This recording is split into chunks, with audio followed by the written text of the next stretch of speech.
Hey there everybody, welcome to the channel. We got some cool stuff to talk about today. We're going to compare the Nikon 180-600 to the Sigma 150-600 contemporary on the F-mount. And this is going to have the FTZ2 adapter on it. Now, the FTZ2 and FTZ1, there's really nothing different except for ergonomics on it so that it fits and works well with the ergonomics of the Z9. And the first thing you'll notice is the lens hoods are a little different. Nothing super crazy with that. But the Sigma, the lens hood, you just twist off. It's just a regular bayonet. So sometimes it's pretty easy to bump this in your camera bag, or you're walking around and it hits a tree or something or a rock and spins a little bit and it just falls right off. That's definitely not ideal, but it happens. On the Nikon, it's like there's 70-200, there's a push button right here. You gotta push the button and then it will unlock and come off. So there's no way to accidentally have it come off when you don't want it to. And it works the same when it's installed reversed or normal. And also, the Nikon has the programmable function buttons all the way around the lens. But the Sigma doesn't have any of that. It has all the switches right here at the base.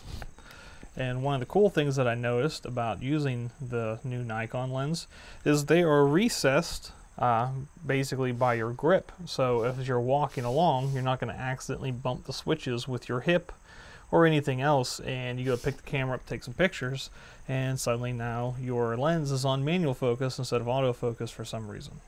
Both lenses have removable tripod feet you can take off and put back on. Nothing really unique there. When it comes to weight, the Nikon is a little bit heavier than the Sigma, but it is completely weather sealed front to back, and the Sigma only has weather sealing at the mount. And whenever you put the adapter on there, I don't 100% trust the adapter to actually have full weather sealing on there. And of course, it's a external zoom, so you could, suck up some moisture or rain, debris into the barrel that way. Hood's off so we can compare what the actual lens looks like. Both lenses are 95mm threads, so same size on the outside. And they both have a rubber gasket on the top so that you can place them upside down on tables. Now, when it comes to area that takes up in your bag or on the shelf or anywhere you store your lenses, obviously the Sigma is going to be a bit smaller. Not a ton, but it'll be a bit smaller. Now, when you put the adapter on there, it kind of takes away the smallness factor. It's not a bad zoom to extend, and you could also push-pull it if you really wanted to. But on the Nikon, you have a nice little focus wheel here that goes so smooth, like just one finger and it'll turn. And it doesn't have to turn that far. That's all you do, from min to max. And I put a little spreadsheet up to show you the differences between the new Nikon, the Sigma Contemporary, the Sigma Sport, the Tamron G2, and the Sony, and some other lenses to kind of give you the broad idea of just where the specs fall for the new Nikon. So other than the outside bits, let's get to the more interesting stuff, the different things that I tested and compared. So something that most of you probably already know is DSLR lenses on an adapter on at least Nikon make some hellish ruckus whenever you're trying to use autofocus specifically in video. So here we did a little comparison, just recording the sound from the Nikon and Sigma to show you how the autofocus sounds.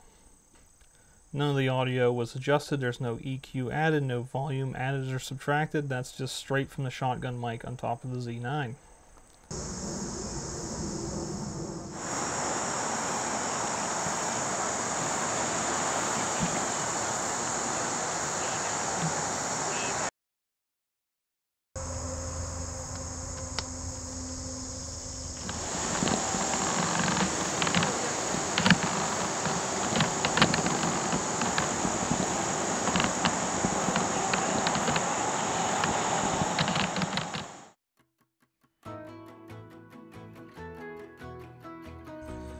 So this is probably going to be the most popular segment. We're going to do near to far of autofocus with both lenses. First, you're going to see the Nikon at 180 millimeters near to far, and I was just targeting the monitor on top of the ZFC, and I'm just going forward to backward and min to max.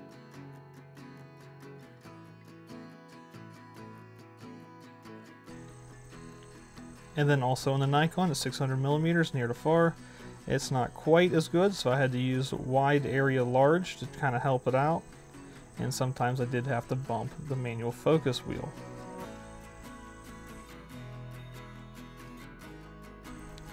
So with the Sigma at 150 millimeters near to far, switch out the lens. As you can see, it does pretty decent, but it definitely doesn't feel as snappy as the Nikon does.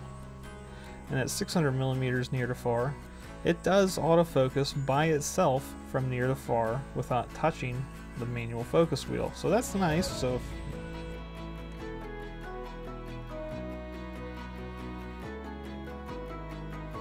then we'll just do a comparison so you can see how much snappier the Nikon was at near to far focusing.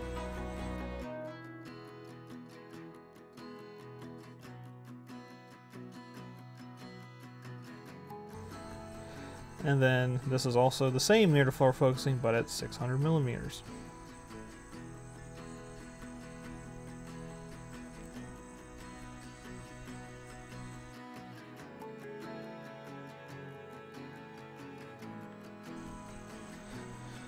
So the next interesting difference between the two lenses is minimum focus distance.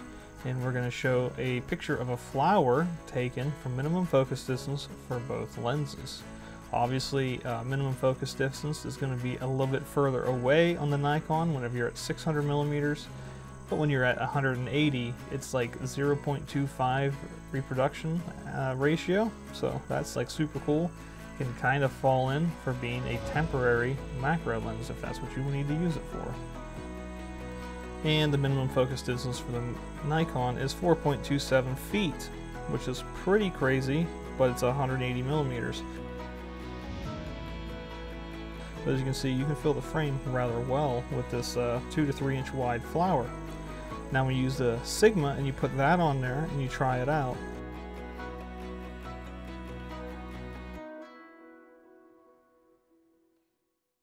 and then I did shoot a test subject taped to the wall. It was a graph so you could test sharpness from the center and on the sides of the image.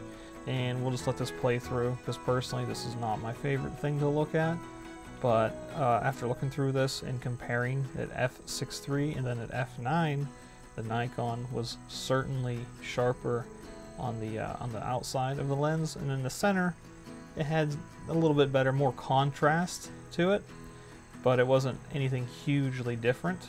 But like I said, on the outside of the image, it was definitely sharper, more contrast as well.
comes to handheld video, this is important for me because I do a lot of handheld video, especially in the kayak, so I was pretty interested in seeing how this was going to work out.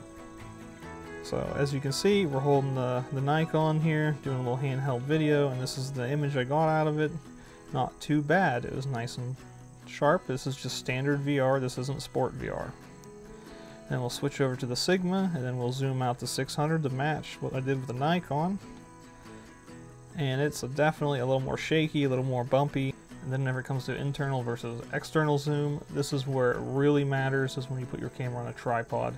And even if you're doing photo and you're using a gimbal, it's going to be night and day for you, because you won't have to readjust your tripod head every time you change your focus. The lens foot comparison, this is pretty easy. The Nikon has a 1/4 20 and a 3/8 16 on the foot, and then whenever we get to the Nikon, it only has a single 1/4 20, so you're going to need a different plate on there if you want to make sure it doesn't twist on your tripod.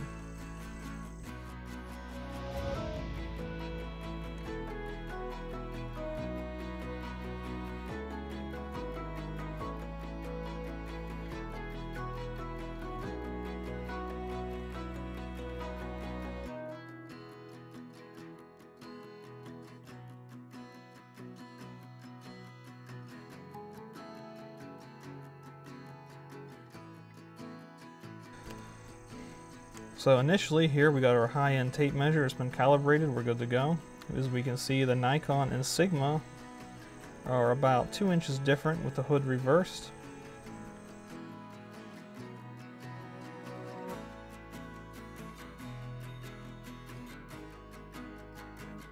And then with the hood on, we're looking at still about 2-inch difference. But whenever we zoom out to 600 millimeters, the Nikon's still going to be the same, 16 1/4 inches long, and then the Sigma is going to go out to about 18.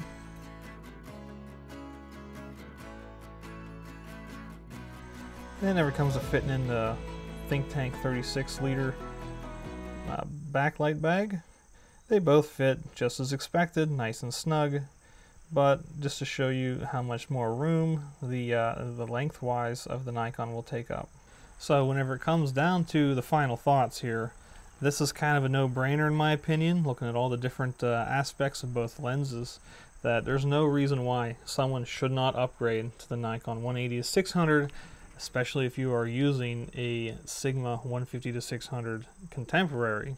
And in the future, whenever Amazon releases it to be purchased, I'm going to put a link in the description for a Nikon 180-600.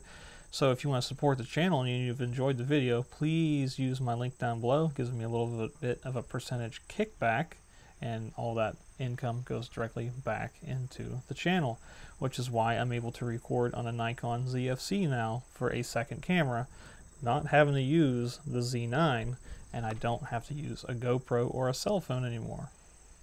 So if you've enjoyed the video and it kind of helps you understand where the new Nikon 180-600 stands in the telephoto affordable range, please like the video, comment down below what your expectations are for this lens if you plan on buying it yourself and upgrading, and subscribe to the channel. And you might want to have to hit the gym if you want to use one of these with a Z9. Till next time, wish you the best of luck. I'll see you out there.